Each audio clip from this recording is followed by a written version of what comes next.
Ataukah nantinya Rael ini akan mencoba menyelamatkan pimpinan Kang, karena pada akhirnya Rael ini tahu kalau pimpinan Kang itu nggak tahu sama sekali masalah kejahatan-kejahatan Han Panro dan Han Sora. Berarti masih ada kemungkinan kan kalau pimpinan Kang ini masih bisa bersama dengan Rael. Assalamualaikum Cinggu. Hai guys, balik lagi di Easy Room TV. Gimana kabar kalian? Sehat-sehat selalu kan? Kali ini aku pengen bahas prediksi drama If untuk episode 15. Nah, berarti minggu depan ini udah episode-episode terakhir ya, 15 sama 16. Gimana nih menurut kalian? Makin menegangkan kan dramanya? Makin banyak juga yang mulai nebak-nebak sendiri gimana alur ceritanya. Dan juga banyak yang tanya-tanya juga sama aku di Instagram dan di kolom komentar. Kira-kira Rael ini bakalan jadi gak sih sama si pimpinan Kang? Ataukah nanti akhirnya Rael itu nggak jadi sama siapa-siapa? Daripada lama-lama, yuk kita langsung aja ke pembahasannya. Jangan lupa subscribe, check it out. Oke guys, sebelum kita masuk ke pembahasannya, seperti biasa aku mau rekomendasiin sesuatu dulu sama kalian. Salah satu produk skincare baru yang ada di Indonesia. Tapi walaupun ini brand baru, produk ini tuh udah cukup viral. Apa sih? Pasti penasaran kan? Ini dia, yaitu Enzo Skin. Nah, mungkin buat kalian yang tinggal di daerah Jawa Timur atau Jawa Tengah itu udah banyak yang tahu. Tapi mungkin sebagian ada yang belum tahu juga ya. Nih buat viewer-viewer aku kasih tahu sama kalian. Ini tuh salah satu produk skincare yang aku rekomendasiin banget juga sama kalian. Karena aku tuh juga baru coba ini tuh sekitar 1 minggu. Dan aku tuh bener-bener kaget banget sama kesan pertama ketika aku pakai produk skincare ini. Ini tuh Acne Glow Serum dari Enzo Skin. Sebenarnya sih bukan Acne Glow aja ya yang udah mereka rilis, tapi aku bakalan review ke kalian yang udah pernah aku cobain. Kandungan di Acne Glow Serumnya ini ada niacinamide, hyaluronic acid, ada honey extractnya, ada mugwort extract. Pokoknya aduh banyak lagi deh. Yang penting fungsinya itu bisa melembabkan kulit, meningkatkan skin barrier, terus juga bisa membuat kulit wajah kita itu jadi kenyal-kenyal gitu, terus menghilangkan noda bekas jerawat.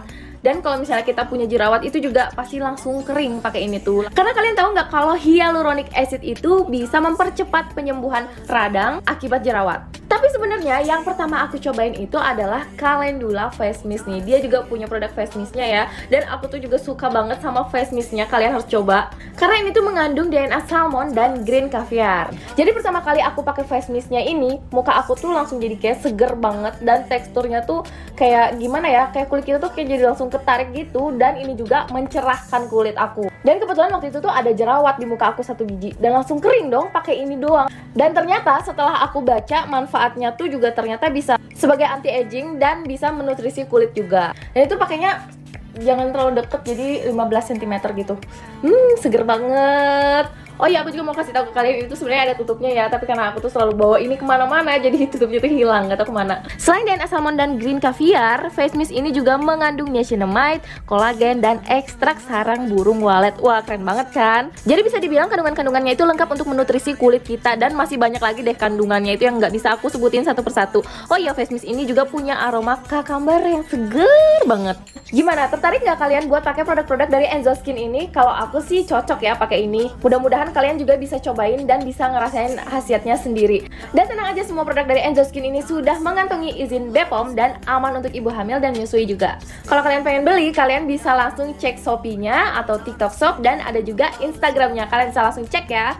Untuk linknya nanti aku taruh di deskripsi. Yuk cobain produk dari Enzo Skin yang aku rekomendasiin banget buat kalian. Jadi jangan sampai kehabisan. Di akhir episode 14 ditutup dengan fakta baru bahwa sebenarnya pimpinan Kang tidak tahu menau dengan cara apa Han Panro and the gang merebut Gedik Semikonduktor, dimana ternyata semua kejahatan-kejahatan yang dilakukan Han Panro dan Kim Jung Chul itu murni inisiatif mereka demi keserakahan. Sedangkan Han Sora terobsesi menjadi wanita nomor 1 Korea dengan menikahi Kang Yoon Kyum, pria terkaya nomor 1 di Korea. Jadi kalau dipikir-pikir, posisi pimpinan Kang sekarang ini menjadi kambing hitam dari hal yang sebenarnya dia itu nggak tahu menau sama sekali. Rael pun sampai detik ini masih beranggapan kalau pimpinan Kang juga ikut terlibat dalam kejahatan tersebut. Kasian sih sebenarnya. Sebelumnya ayah pimpinan Kang terlihat panik saat gugatan LY Group diajukan. Ini memancing aku buat berpikiran sepertinya yang terlibat dalam hal ini sebenarnya bukan pimpinan Kang, melainkan ayahnya. Kalau memang begini, jadi Jadi kan terkuak sekarang alasan kenapa pimpinan Kang bisa menjadi pewaris LY Group padahal bukan anak sah. Sedangkan masih ada kakaknya yang merupakan anak sah. Jadi bisa dibilang pimpinan Kang hanya dijadikan tameng oleh keluarganya karena dia tahu suatu saat karena dia yang terlibat dalam kejahatan Han Panro, LY Group bisa hancur dan ayahnya yang akan disalahkan. Miris kan? Gimana menurut kalian? Masuk akal nggak sih? Di episode 15, aku yakin banyak dari kita yang khawatir pimpinan Kang akan benar-benar melakukan permintaan Rael untuk mengakhiri hidupnya demi menebus kesalahan di masa lalunya. Melihat ucapan terakhirnya pada Han Sora bahwa dia ingin dikenang sebagai orang yang penuh cinta, ditambah di preview terlihat pimpinan Kang menyerahkan semua kekayaan dan wewenangnya kepada Rael, dan juga terdengar bahwa pimpinan Kang mengatakan, jika kamu ingin aku untuk mengakhiri hidup, aku akan melakukannya, katanya. Mungkin kejadian ini setelah pimpinan Kang memberi surat pernyataan pelimpahan kekayaan dan wewenang pada Rael. Sedangkan Rael masih menerima hal ini dengan anggapan itu adalah bentuk kompensasi pimpinan Kang. Akhirnya mereka pun bertemu lagi. Disitulah pimpinan Kang dan Rael berdebat lagi hingga akhirnya pimpinan Kang mengatakan hal tersebut. Di sini Rael kondisinya tuh belum tahu tentang kejadian sebenarnya dari pihak pimpinan Kang ya guys. Sepertinya mungkin setelah kejadian ini pimpinan Kang mulai menghilang. Yang bakal seru di episode 15 dengan kasus gugatan dari para korban LY Group. Hal ini membuat geng orang-orang jahat ini mulai kelabakan dan saling menyalahkan satu sama lain. Han Panro mulai menyalahkan Han Sora atas semua kejahatan-kejahatan sebelumnya. Nah, Han Sora yang sadar akan hal itu dan muak dengan sikap ayahnya mulai membongkar semua kebusukan ayahnya pada pihak kepolisian. Mungkin di sini pemikiran Han Sora adalah dia tuh masih berharap bisa mengambil hati pimpinan Kang lagi jika dia mengakui apa yang sebenarnya terjadi. Memang sudah obsesi buta ya Han Sora ini, otomatis hal ini akan berbahaya bagi Han Panro dan Kim Jung Chul. Mereka pun tidak punya pilihan lain selain berusaha melarikan diri. Retak sudah deh hubungan para orang-orang berkuasa jahat ini. Namun ada satu hal yang masih bakal jadi bahan kekhawatiran kita nih guys, yaitu akan menghilangnya pimpinan Kang. Karena hal tersebut itu terlihat di preview kalau Han Sora menggila lagi hingga membawa senjata mencari suaminya ke sana kemari. Nah, ada dua kemungkinan kenapa Han Sora membawa-bawa barang tersebut. Pertama, untuk melindungi dirinya, takut ayahnya akan datang dan melukainya setelah dia mengungkap kebusukan Han Panro. Atau nih, dia berusaha mengancam Rael untuk mengatakan di mana suaminya. Sepertinya di sini Rael juga baru tahu kalau pimpinan Kang itu menghilang. Aduh, kira-kira apa yang akan terjadi ya guys? Banyak dari teman-teman yang komen di video aku sebelumnya menghubungkan dengan scene awal episode 1 di mana terlihat pimpinan Kang berdiri di atas gedung. Memang sih sejauh ini scene tersebut belum pernah muncul ya sejauh penayangan drama If ini.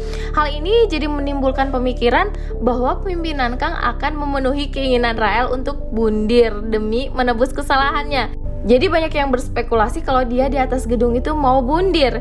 Setelah aku lihat di scene awal tersebut, memang pimpinan Kang juga melakukan wawancara yang membahas tentang kondisi perekonomian yang sedang turun. Ini juga belum muncul nih di drama ini. Jika dihubungkan dengan kondisi terakhir drama ini, memang ada beberapa hal yang terkesan saling berhubungan. Yang pertama, setelah terbongkarnya kebusukan LY Group karena gugatan para korban, pasti hal ini akan memengaruhi kondisi ekonomi negara. Karena LY Group adalah perusahaan nomor 1 di Korea. Yang kedua, pimpinan Kang kan udah ditunjuk untuk menjadi perwakilan Korea dalam bidang bisnis dan ekonomi sebelumnya oleh Dewan So. Yang ketiga, akibat gugatan tersebut terbongkarlah bahwa Rael adalah kekasih gelap pimpinan Kang. Dan hal ini juga terlihat di preview episode 15 di mana wartawan menanyakan hal tersebut pada Rael dan pimpinan Kang. Aduh, makin bikin penasaran kan? Kira-kira kalian ada pendapat lain gak Cinggu? Kalau ada, jangan lupa komen di bawah ya. Menurut aku masih ada kemungkinan nantinya Rael akan memaafkan pimpinan Kang, mengingat Rael juga kan mencintai pimpinan Kang. Namun pertama-tama Rael tuh harus tahu dulu hal yang sebenarnya terjadi, bahwa sebenarnya pimpinan Kang itu tidak terlibat dalam kejahatan pengambil alihan gedik semikonduktor. Setuju nggak sih teman-teman? Biar nggak penasaran lagi, kita tunggu penayangan terakhirnya minggu depan. Kesimpulannya, apakah pimpinan Kang ini akan mengikuti perintah Rael untuk bundir, ataukah nantinya Rael ini akan mencoba menyelamatkan pimpinan Kang, karena pada akhirnya Rael ini tahu kalau pimpinan Kang itu nggak tahu sama sekali masalah kejahatan-kejahatan Han Panro dan Han Sora. Berarti masih ada kemungkinan kan kalau pimpinan Kang ini masih bisa bersama dengan Rael. Gimana pendapat kalian? Jangan lupa tulis di kolom komentar ya. Kalau kalian suka dengan pembahasan ini, jangan lupa share ke teman-teman kalian, dan jangan lupa juga subscribe, karena nonton drama itu gak seru kalau sendirian. Stay tune terus di Easy Room TV. Krum Kang Sapnida. When I wake up, I feel cozy, yeah. Can you hold up? Don't need no coffee yet. Got no makeup. How do you look so fine? Bust up, bust up. How did I make you mine? Stay a minute, another minute.